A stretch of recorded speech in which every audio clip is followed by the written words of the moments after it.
My pleasure to be here today. You know what? We can get some mood lighting.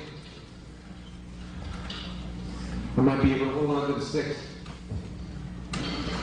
Unfortunately, I need to get some sandpaper, and I can continue here.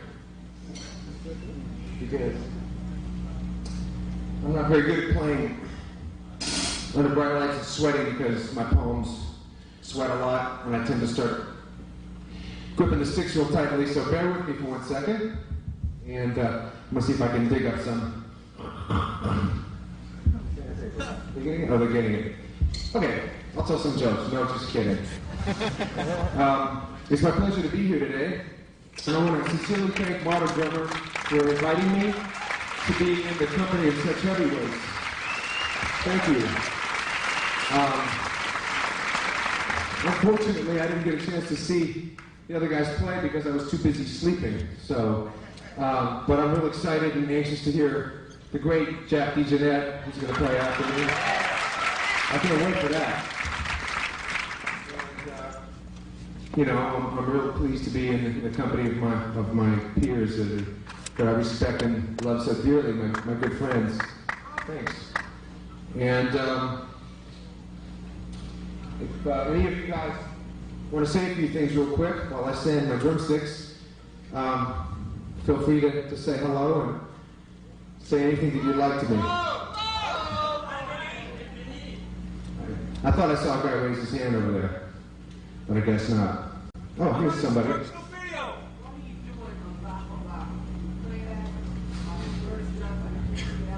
Yes.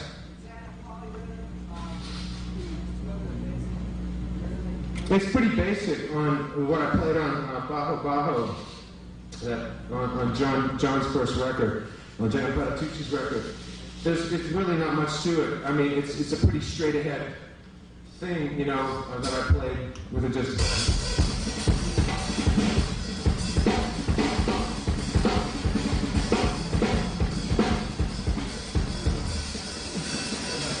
I basically played the jazz ride cymbal pattern in the right hand. And that in the bass drum. And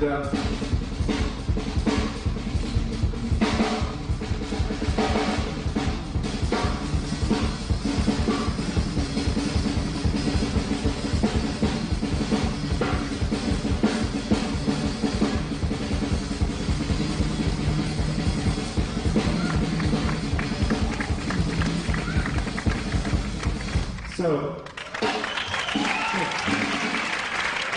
it's not really an intricate rhythm by itself so much as it is it just feels good to play. And I'm kind of a fake Latin player in that I'm not a schooled Latin kind of a drummer, but I listen to, enough of that type of music, or at least I could kind of emulate some of the feels. And a lot of times when I listen to that stuff, see, there's been many times where I've gone to try to, buy records that I might be able to learn off of, and I never know quite what to look for. So I end up buying these obscure kinds of salsa records that don't really have any drum set on it. And then I always end up going, well, I guess I'll just have to try to, figure it out for myself. So that's what I've done over the years, Yes? Video. Well, yeah, I have actually, thought about doing a video, and I've been, we're kind of talking about that. We've been talking about that for a couple of years now. And, yeah, thank you. Actually, I get a lot of, I get a lot of kind letters. Still at this point, they're still kind from Rob at DCI. I think that if I don't start writing back, I'm going to start getting black wreaths on my door. And so we're talking about that. And actually, I haven't really thought about writing a book. About 5 years ago, a publishing company, that publishes books, wrote me a letter and said, hey, why don't you write a book? And I just never really knew where to start with it, And I think that if the concept just hits me, I might just turn around and do it. But there's a wealth of good educational material on the market, and you know, for me, I just always, what I did when I was learning, I just picked up bits and pieces of whatever I could, and you know, just everything that was out there, and just tried to throw it together more or less. And you know, because there's a lot of guys out there that may not be really known as players, but they really put a lot of time into formulating these books, and they teach really well. So you know, they got it covered. You know, there's lots of good stuff out there. Yeah. Los Lobotomies is a project that I did where I basically, it's like a throw together project that a keyboard player named David Garfield, who lives in Los Angeles, threw together for Japanese label. And it'll probably be available as an import. And it was just pretty much a host of a lot of different players. I think brought Will Lee out to play bass on it. And Steve Lukather played guitar, Joe Sample, David played keyboards. It's Carlos Vega and Lenny Castro and Jeff Porcaro. They were the mainstays of it, and I came in and played 2 tunes. So it was a lot of fun, you know. And there's also, on that same label, there's going to be a Charisma record released, another group called Charisma that I had also played on. We did double drums. Carlos and I did double drums on it. And there's a guitarist named Mike Landau who I just recorded with about a week ago, who's also going to be on that same label. And it was it should be quite good. It was myself and Mike and Jimmy Johnson playing bass. So it should be nice. Yeah.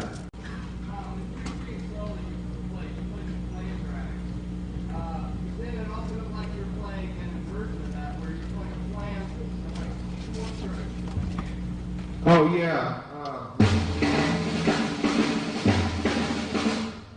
He was asking about the flam drags that I played. And playing in versions where I played a flam. It was basically like a flam in a 5-stroke roll. So it would almost be like a 6-stroke roll that alternates hand in hand with a flam at the beginning of it.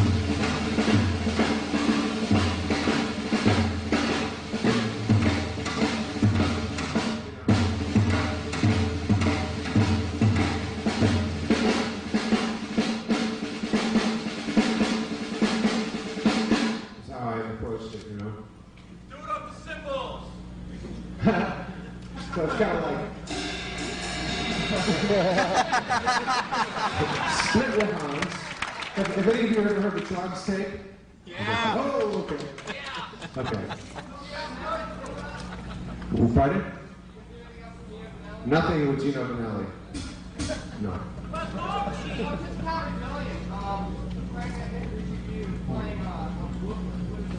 I beg your pardon? On Booklet? Oh, no, the reason he listed me on Booklet was because I would read a lot at rehearsals.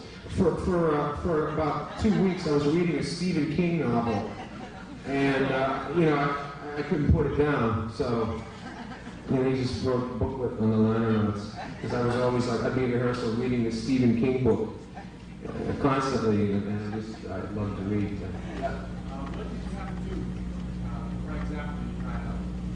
What I did when I tried out for Frank was I just had to read some hard music and improvise in odd time signatures, and he'd play figures to see how much I could retain. Songs, you know, we just try to play songs through to see how much I remember. You know, solo over an odd time vamp, stuff like that, you know. I actually started playing the Black Page at that time from memory, and I got about maybe 8 bars into it, and he just stopped me, you know, because he was digging for the music, so I wanted to show him that I could play, because I transcribed it off his record, and so I started playing it, and he just said, okay, that's enough, and he gave me something else to play, which was like some, you know, legitimate composition type thing that he wrote for, I was playing it with Ed Mann, was playing marimba, and I was just playing it on the drum set, reading like some, I don't know if it was a snare drum part or a bass clarinet part, some weird, and just trying, but it was all over the place, you know, it was really weird, you know, rhythmically, and so I just tried to play with Ed in unison, and that was one of my reading tests, you know.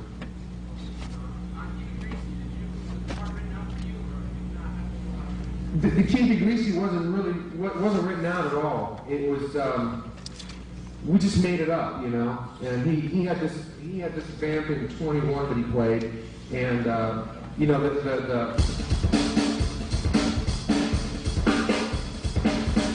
and the other thing, the 19, you know, we just made that up when we were there, you know. And I think actually what happened was we started playing that on the road, if I'm not mistaken. We started playing that during the solos, and when we got in the studio, he gave us cues.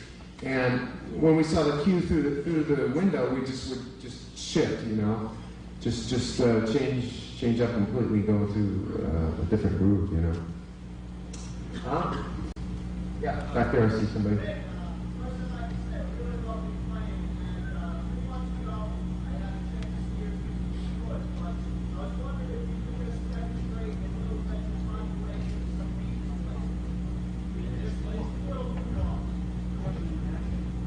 Oh yeah. Oh, okay. A little bit of beat displacement, metric modulation. The thing that I did for Percussion International at that time, you know, was I was trying to illustrate if you were playing straight time, you know, and you use a dotted eighth as your vehicle to you know, modulate without leaving your original time signature. So it would be like you're playing.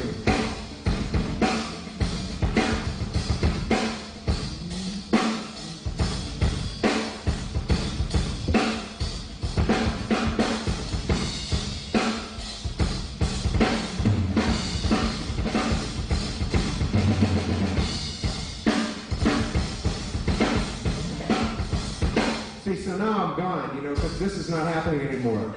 So to me, I've modulated, and I'm not calling it a superimposed one because I'm not keeping this reference the same. But I call it superimposed when I do keep this reference intact, you know. You know, if I was going.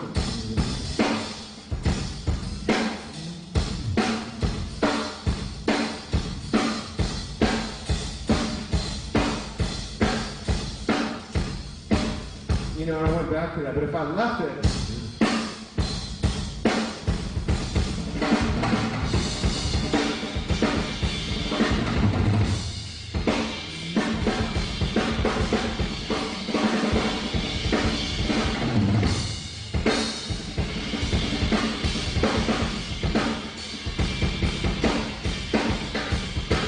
then I'm just there, you know, and I'm not gonna play all that stuff and try to, one moment, excuse me, lost a wingman, okay.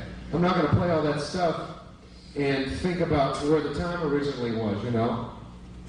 Because, you know, if I'm still in the original time signature, I'm thinking about that, you know. So, you know, I don't go that far with it unless I'm not gonna come back, you know. If I'm here, I'm gonna use this as, you know, as something to modulate to, like 5/4.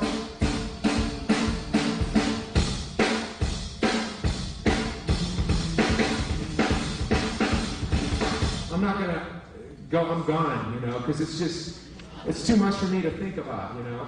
So for me, the whole thing about the modulations is, when I say superimposed, I would say to use stuff that you can feel it because it's related to the original rhythm. It's related to the 16th. You know? I mean, everybody can feel that. Everybody does that, you know? It's the easiest thing to relate to, you know?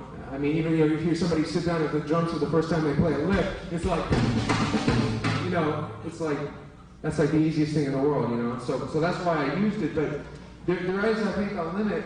Well, maybe there isn't a limit, but for me there's a limit as to what I could use to modulate, you know? And as far as the beat displacement goes, I mean, you know, I would just maybe play.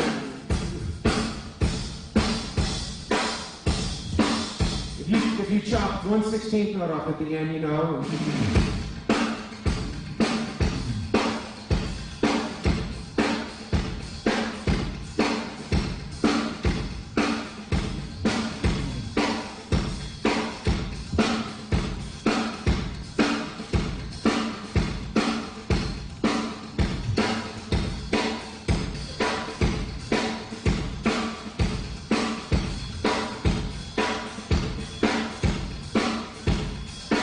you know, then you can create phrases that after 8 bars resolve or whatever, or you could just stay there to make it sound, you know.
So I was trying to break up the displacement, thank you, with some polyrhythms, you know. I mean, mixing up, you know, the polyrhythmic things with some beat displacement there.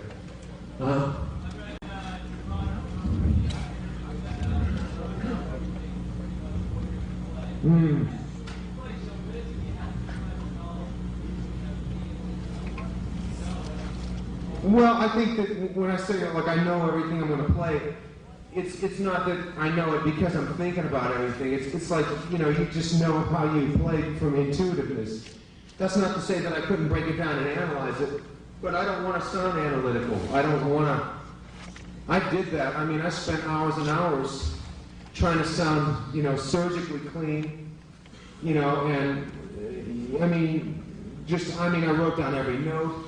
Then it came to a point where I realized that there was no way I could write down an Elvin Jones solo. So why bother, you know? I mean, I could if he played, you know, real straight ahead, but once he started grunting, forget it. You know what I mean? You know, how do you write the grunts down too, you know? It's like, so now it's like, you know, with the exception of days like today where sometimes I might try to play clean, just, you know, because you're under a microscope and, you know, it's not working for me because I couldn't hold on to my sticks, you know. It's like I could sweat bending over tying my shoes, you know. Just, I don't know. I think I need to take some anti-sweat pills so I can play drums better. But I think that, you know, I came to a point where I just never, it didn't matter to me anymore whether or not I knew exactly. I thought, oh, well, this is going to be a quintuplet or whatnot. I just tried to learn what all that stuff was and not think about it anymore, you know what I mean? Absolutely, just by feel. Just doing them over and over. He's asking how do you learn to feel that stuff? Just repetition. Because the more you repeat it, the more confident you get, you know? You know, so it just works out for the best. Yeah? I saw you in '85 in LA, and right towards the end of the clinic, you demonstrated a digital delay beat.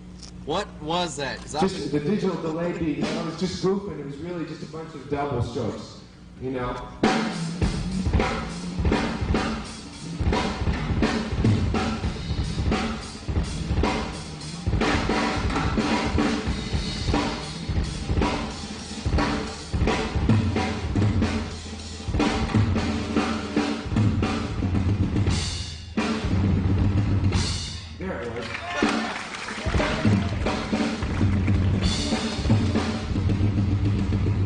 I just did it as a goof to try to, but it worked. It sounded kind of neat. I think that when you play that, if you play it sloppy, it sounds more like.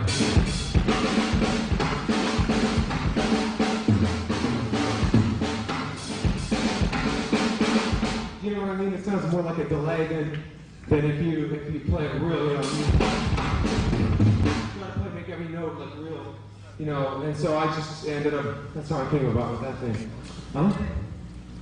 Oh wait, did somebody give me the time signal? No, question. Yeah. Up and down stroke, I know you studied like mission stroke and roller down, but what about like lateral motion?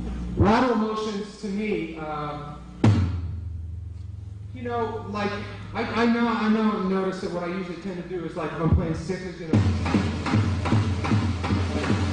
I tend to throw my arms out a little more, you know, instead of keeping them straight, you know.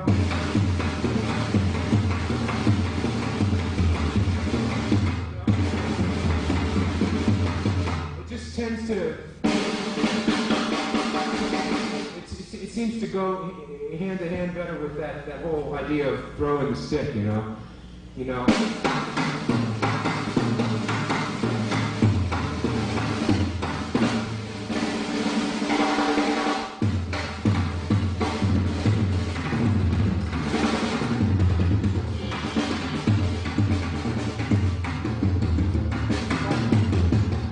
Like I would try to move my hand like kind of like this.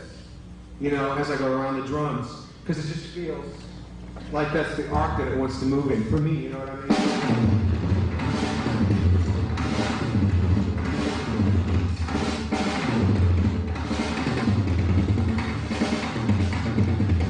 It just feels natural, so I try to tend to do that with it, you know?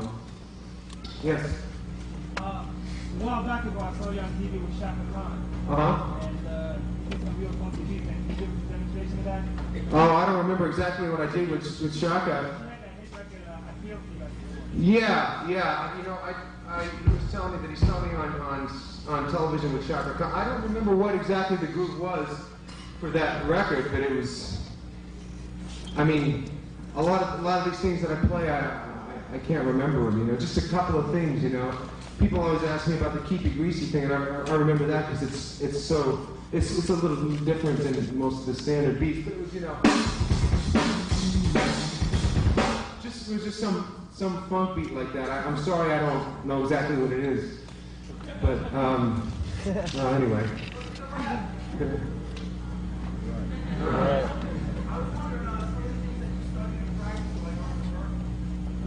Well, some of the things that I just practiced and studied in school at Berkeley was I did a lot of Gary Chafee's material, and you know, he had a real good approach that the whole school just kind of took on, you know, and yeah, I mean, the polyrhythm thing, I had a little bit of a handle on it before I got there, but he really helped me to fine-tune that, you know, and to get an idea of how it worked on a drum set. And I just played with a lot of guys, you know. I played with as many guys as I could. Yeah.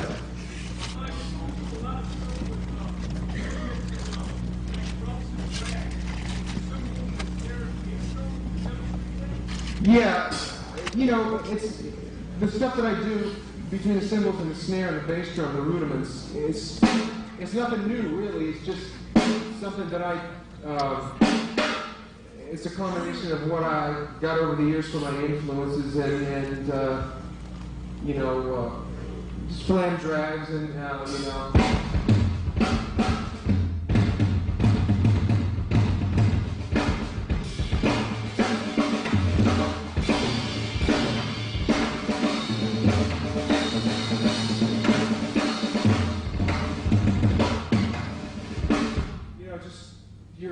I just try to break up the rudiments, you know, like play flams off the cymbals, you know, you're run-of-the-mill thing, you know.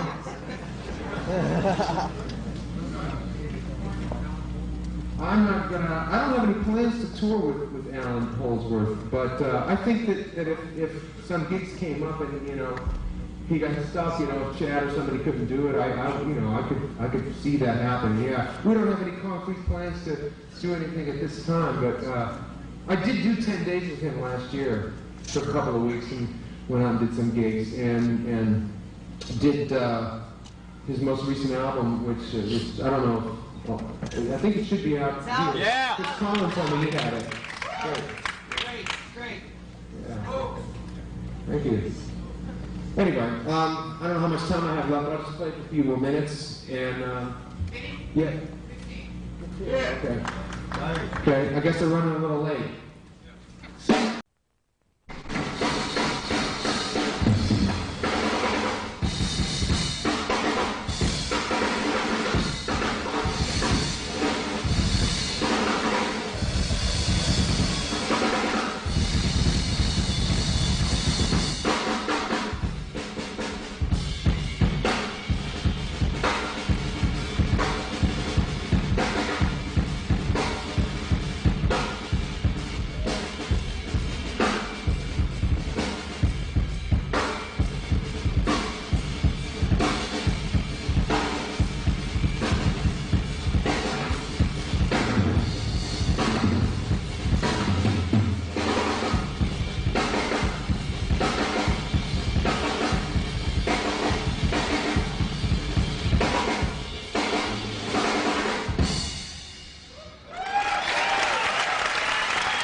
Okay.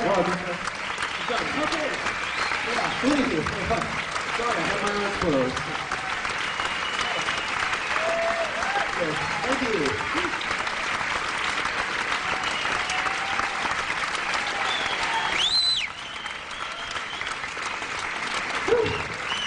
We can't let this guy get away without a brief presentation. I have the honor to hold the plaque that says Modern Drummer Magazine 1989 Reader's Poll Studio Drummer, Mr. Vinnie Colaiuta. Thank you.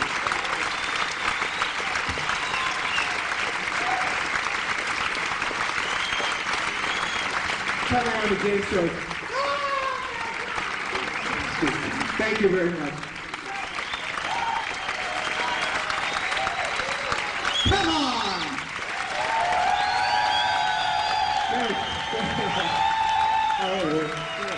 So what an MC, huh?